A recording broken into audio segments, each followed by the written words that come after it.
Welcome back to Honda Garage, Idaho. Spring weather is in the air, it's finally getting nice again, and that means it's been time for me to start using the CRZ as my daily driver more and more often. Now, while it may not look like it today, here in North Idaho we have a lot of rainy spring days ahead of us, and while given the car's current condition, it's probably not the smartest thing to keep using it in the rain, that clearly hasn't stopped me, as you can see from this beautiful appearance package that the sky and my driveway work together to install. However, for my personal safety, there is one issue that I have to address, and that is these windshield wipers that have been on the car since I bought it several years ago. They're completely trashed and they need to be replaced. So in today's video, we're going to take a look at replacing the wiper blades themselves, and also take a little bit of a deeper look at replacing the arms or even the motor and linkage if you have to on a 2011 Honda CRZ. Let's get started.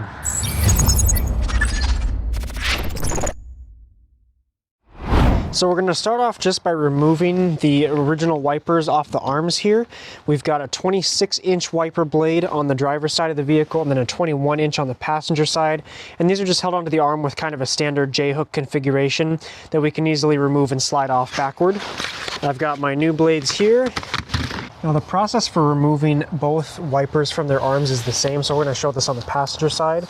Now for most wipers, the removal process is super easy. We just tilt the wiper on the mount here and then push it this way to slide the plastic insert off of the hooked portion of the arm.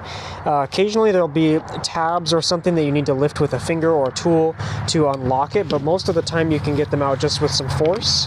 Mine ended up just disintegrating, but this is the inside portion of the wiper I'm referring to, and it simply slides backward off the hooked portion here of the arm. Don't mind the nails, by the way. I've got 5 daughters, so I think that speaks for itself. Installing a new wiper blade is just as easy. Different manufacturers may have different styles of latches. For example, these Bosch ones that I have a small plate that comes off first before I can access the spot where this hook goes. We'll simply line it up, make sure it's locked all the way in place according to the directions on your packaging, secure any covers if need be, and once you've got the wipers installed and down, just make sure that they are putting a good amount of tension all the way out to the ends, lying flat on the windshield. And that's about it for just replacing the blades. But now let's look at if you have like a bent arm or something and need to actually replace the entire wiper arm as well.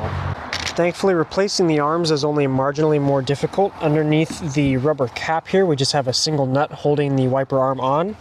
The driver's side one is a bit trickier to access because it's hidden actually underneath this plastic part of the cowling, but a plastic trim removal tool will pop that up in no time so we can get to it. Thanks to not having a fender on here right now, we can actually see the clip on the inside here, so you can see there's a little plastic tab right in the center there that needs to be pushed inward on all of these to lift it out, and that's pretty much it. Then it'll just come straight out of the rest of the cowling.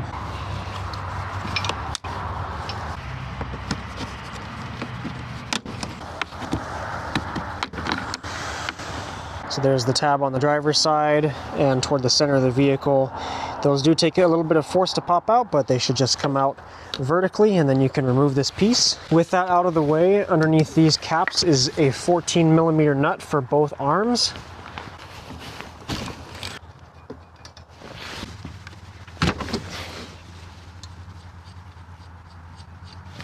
Now with those out of the way, the arms can be lifted off.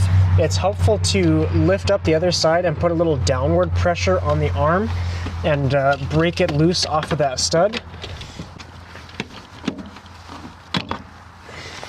So that's our factory wiper arms removed. Of course, keep in mind which one is the passenger and the driver's side. And I'll put those part numbers on screen as well if you need to purchase a new one from Honda. Not good enough, you say? Well, if you have to replace the actual motor and linkage, that's going to be under this plastic cowling that runs along the top of the engine bay. And to pull that off, there's plastic clips all along this top edge here. And there's also a few plastic push pins down here underneath the front lip, and most of mine are missing. It's just kind of sitting here loosely, but we'll go ahead and pop that off and get access to our wiper motors.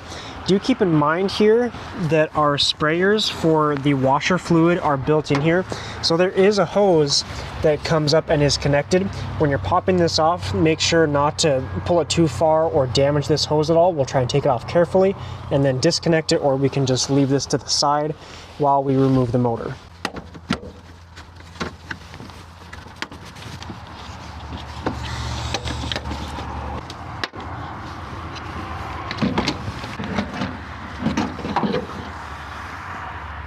Here's a quick look on the underside of that plastic cowling, so you can see all these blue clips here along the edge closest to the windshield. Those fit in these slots on the metal frame, and mine are almost 100% broken or gone or destroyed. If you need new ones of those, I'll put the part number on the screen here. And here's the little push clip that is holding in the front side. Those are situated, there's one here, one on the other side underneath where this is hiding right now. And those are fairly easy to remove just with a typical pry tool. Alright, so with that cowling out of the way, we can see our wiper motor assembly here now, and it's held in with 4 10mm bolts. 2 up here by the passenger one here in the center, and one over here just behind the driver's side one.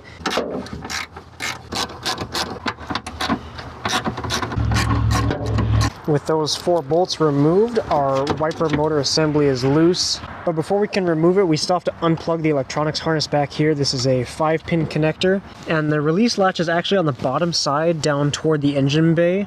But we're going to reach in there and just push on the bottom tab here. So here's the tab you're going to press on right there to release it. And then it can help sometimes to push it forward in toward the motor while you're doing that. And then once it's unlocked, that'll just slide off here.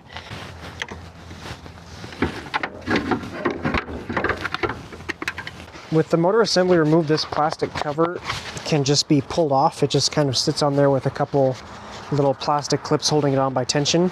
Here's our actual motor assembly. So on the bottom side of the motor here, we can see this single 12mm nut connecting to the adjustment linkage here. So that can be removed, and then afterward, these 3 10mm bolts can be removed, or a Phillips head if you like, to separate the wiper motor from the rest of the linkage assembly. Now before you remove this, it's helpful to mark exactly where this linkage is oriented before you remove the motor. So when you install your new motor, you can match the lines up and make sure that this is facing the same exact way and leave your wipers in the same position. Honda's service manual actually recommends taking your new motor and plugging it into the wire harness and switching the wipers onto full and then back off, so you know for sure that the motor is in its resting position before you reinstall this linkage. And I'll have that link down below too if you want to see their step-by-step diagrams as well as the torque specifications and everything for these specific fasteners. Anyway, once you've replaced your motor, if that's what you're doing, and got your linkage line back up to where it was before, we can reinstall this in the chassis.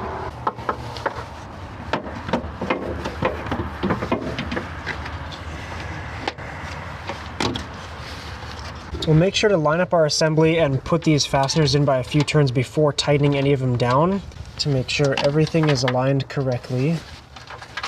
And once you've got them all lined up, we can tighten these down with a wrench. They only need to be torqued down to 7 foot-pounds or so, so don't go too crazy with that. Don't forget to connect the wiring harness. Make sure you push it all the way till you hear it click, so it's locked firmly into place. And now we can reinstall our cowling. Be super careful lining up all those little plastic clips on the top edge. It's super easy for them to get out of alignment and break off while you're trying to force it in. So just go along one by one and make sure they're all positioned over the hole they're supposed to go into before you clip everything into place. Finally, we'll reinstall the wiper arms, making sure to line everything up with the original positions of the blades on the windshield. There are small splines on these that the wiper arms link into, so if you push the arm down and you find that it's a few degrees up or on the windshield or on the plastic trim, then just lift it off and adjust it slightly before reinstalling. And now we can reinstall our nuts and tighten these down to about 14 foot-pounds and push the dust covers back into place.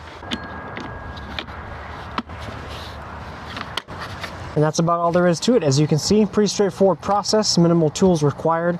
If you're interested in seeing how to remove or even delete the rear wiper on your CRZ, check out the video I made on that. It's linked down in the description. And I hope the info I showed today was helpful for you. Until the next video, thank you so much for watching.